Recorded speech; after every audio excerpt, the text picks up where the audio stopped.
திருப்பதி லட்டு குறித்து கிண்டலடிக்க வேண்டாம் என நடிகர் கார்த்திக்கு ஆந்திர துணை முதலமைச்சர் பவன் கல்யாண் கண்டனம் தெரிவித்த நிலையில் நடிகர் கார்த்தி இன்று மன்னிப்பு கோரினார். மறுபக்கம் லட்டு விவகாரத்தில் பவன் கல்யாண் நடிகர் பிரகாஷ்ராஜ் இடையே வார்த்தை மோதல் வெடித்துள்ளது. திருப்பதி லட்டில் விலங்குகள் கொழுப்பு கலக்கப்பட்டதாக வெளியான தகவல் அதிர்வலைகளை ஏற்படுத்தியது. இந்த சூழலில் லட்டு குறித்து கருத்து தெரிவித்து நடிகர் கார்த்தி சர்ச்சையில் சிக்கியுள்ளார். வெள்ளிக்கிழமை வெளியாக போகும் மெய்யழகன் படத்தின் ப்ரமோஷன் நிகழ்ச்சி நேற்று ஹைதராபாத்தில் நடைபெற்ற நிலையில் கார்த்தியிடம் லட்டு வேண்டுமா என தொகுப்பாளினி கேள்வி கேட்டார். இதற்கு சிரித்தபடி பதிலளித்த கார்த்தி, தற்போது லட்டு குறித்து பேசக்கூடாது, அது சர்ச்சைக்குரிய விஷயம் என குறிப்பிட்டார்.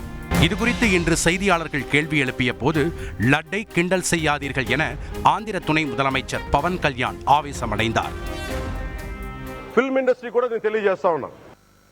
லட்டை கிண்டல் பண்றாங்க. நேத்து நடந்த சினிமா நிகழ்ச்சியில லட்டு ஒரு சென்சிட்டிவ் விஷயம்னு சொல்றாரு. அப்படிலாம் சொல்லவே கூடாது. இனிமே சொல்லாதீங்க. சனாதன தர்மம் பத்தி பேசுறதுக்கு முன்னாடி 100 முறை யோசிச்சுட்டு பேசுங்க. இதனைத் தொடர்ந்து கார்த்திக்கு ஆதரவாகவும் எதிராகவும் இணையத்தில் கருத்து பகிரப்பட்டது. எனினும் அடுத்த சில மணி நேரத்தில் தனது கருத்துக்கு கார்த்தி மன்னிப்பு கோரினார். பவன் கல்யாண் மீது அளவற்ற மதிப்பு வைத்திருப்பதாகவும் தனது பேச்சு காயப்படுத்தியிருந்தால் மன்னிப்பு கேட்பதாகவும் எக்ஸ் தளத்தில் பதிவிட்டுள்ளார். தான் பெருமாளின் தீவிர பக்தன் எனவும் நமது கலாச்சாரத்தை என்றும் காப்பேன் எனவும் கார்த்தி பதிவிட்டிருக்கிறார். இதனிடையே லட்டு விவகாரத்தை ஏன் தேசிய பிரச்சனையாக மாற்றுகிறீர்கள் என பிரகாஷ்ராஜ் எழுப்பிய கேள்விக்கு பதிலளித்த பவன் கல்யாண், பிரகாஷ்ராஜ் மதச்சார்பின்மை என்ற பெயரில் தங்களை காயப்படுத்துவதாக பதிலடி கொடுத்தார்.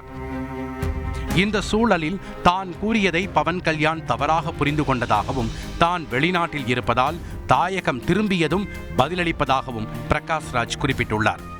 சர்ச்சைகள் ஒருபுறம் இருக்க, கடந்த 4 நாட்களில் திருப்பதியில் 14 லட்சம் லட்டுகள் விற்பனையானதாக தகவல் வெளியாகியுள்ளது. செய்தியாளர் சீனிவாசன் வழங்கும் கூடுதல் தகவல்.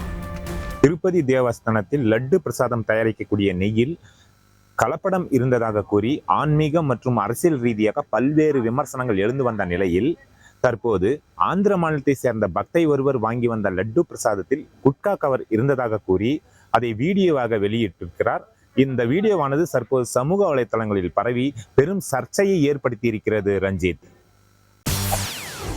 செய்திகளை உடனுக்குடன் தெரிந்து கொள்ள உடனே சப்ஸ்கிரைப் பண்ணுங்க.